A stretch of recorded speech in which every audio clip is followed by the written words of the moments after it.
So this is CPM Calculus Chapter 2, number 71.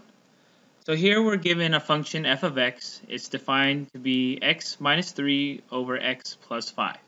And then we're asked all of these things about this function, the limit evaluated at different values, and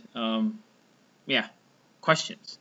Okay, so first let's start off by looking at the graph. It doesn't ask us to graph it, but we're going to need to understand the graph or graph it to answer all these questions anyway. So our graph, here's our graph. Okay, we know what about this? I mean, we can use a calculator, but we already know that if the denominator is 0, it's undefined. So x plus 5, where that's equal to 0, we get a vertical asymptote, right? So that's at x equals to negative 5. So let's say negative 5 is right here. That means we're going to have a vertical asymptote over here at negative 5, right? Yes. Okay, the numerator, we know that where it's 0, right, it's going to cross our x-axis. So this is our x-axis, this is our y-axis. So we know that that's 0 at x is 3. So we know x minus 3 equals to 0, add 3 to both sides. So we know at 3, right, we have a point right there on our graph. Okay, so that kind of helps us. And right now, I guess if you look at the graph, you can see that here's 1, right? It's going to, it looks like this. It goes down. Oops, it's closer to 5. It's like this. Right? It doesn't cross our y equals to 1 line, this horizontal line right here. And then on the left, again, it doesn't cross the line y equals 1. It goes like this. Yes. Okay, so these two sections are our function f of x. Okay, so now let's look into answering some of these questions. So A says, what is the limit as x approaches infinity? Okay, the limit of our function as x approaches infinity is, we keep going to the right, the right. See, x going to infinity is when we go all the way down here. And basically, there is a horizontal asymptote here. It's never going to cross that. And, well, that's equal to 1. Okay, so part A is pretty simple. And if you didn't have the graph, you could kind of see this by looking at the function. Right now, that might sound like a lot, but try it. Look at this function and you see that if you're plugging in bigger values for x, so if you plug in 5, you get 5, so at x equals to 5, you get f of x is f of 5 equals to 5 minus 3 over 5 plus 5, which is 2 over 10, right? So that's 1/10, right? That's equal to 0.1. As we get bigger and bigger, because we want to approach infinity, right? We want x, let's say as if x is 1,000, f of 1,000 equals to 1,000 minus 3 over 1,000 plus 5. And that's 997 over 1,005. And that's closer to 0.9 something, okay? As you get even bigger, let's say you get, I don't know, let's just make a really big number. I don't even know what that is right now. So 1 billion, okay? F of 1 billion, right? 1,000, million, billion, yes, is going to be 999,997, right? 999 million divided by 1 billion and 5, right? So the bigger and bigger x gets, right? Now if it's like, I don't know, really big, right? Then f of that, I'm just going to put whatever that is even approaching, right? It's getting closer to 1. Because this number, as you go down, you look 0.1, 0.9. This is like 0.999 something. This is going to be 0.999999999. If you round this, you're definitely at 1 already.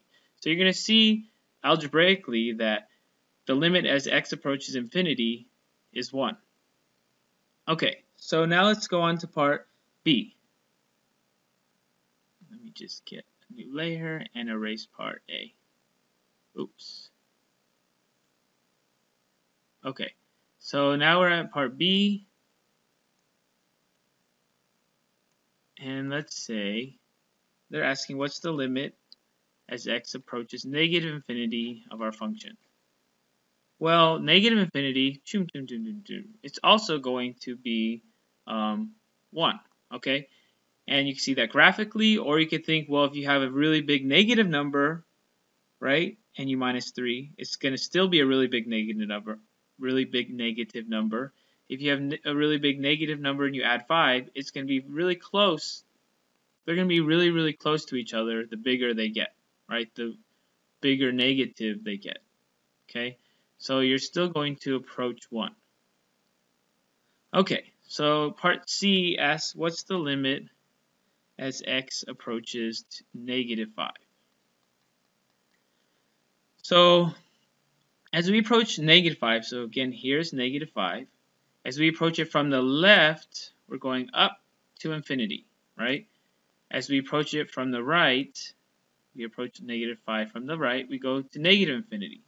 So since the left and right hand limits are not equal, then we know that the limit itself does not exist. And we can write that as dne. Does not exist. Okay?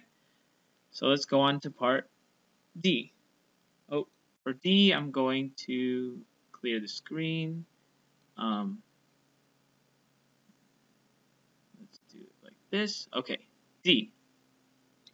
Now we're asked to evaluate f at x minus 5.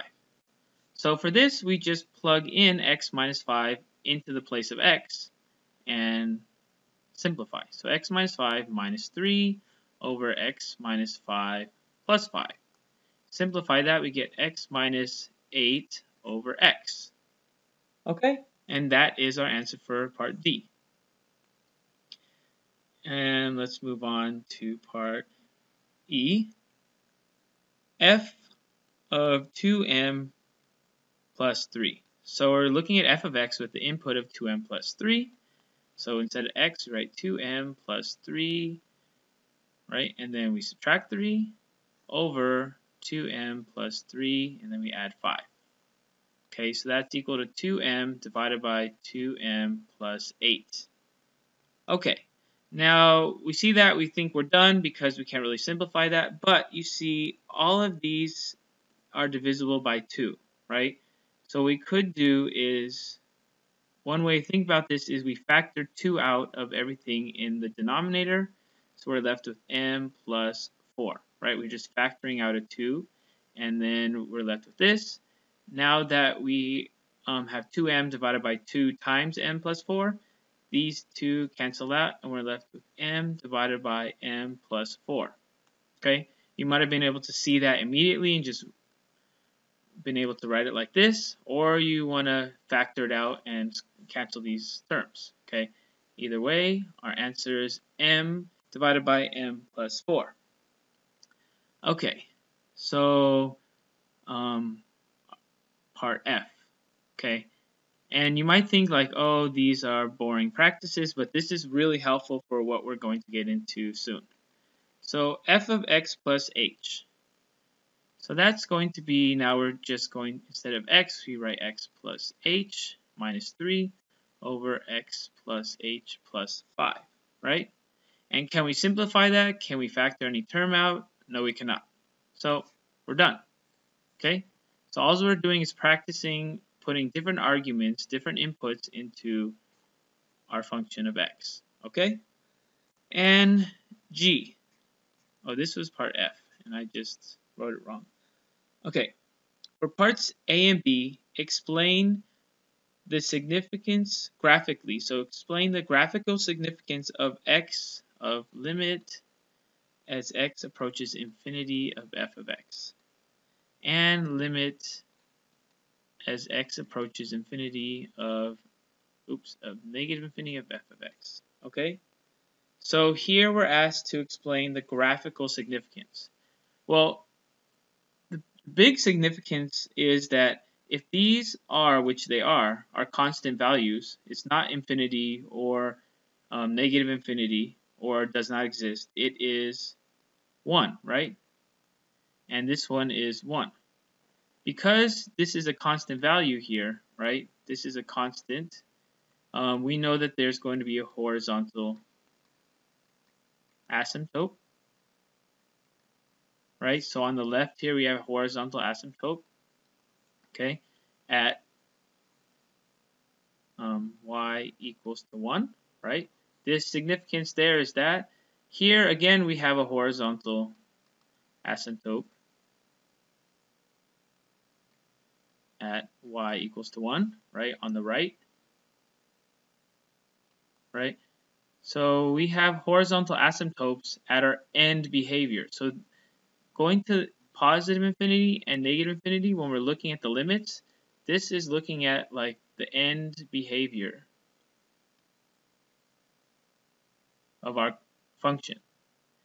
So the graphical significance is that we have a horizontal asymptotes, right, at our end behavior.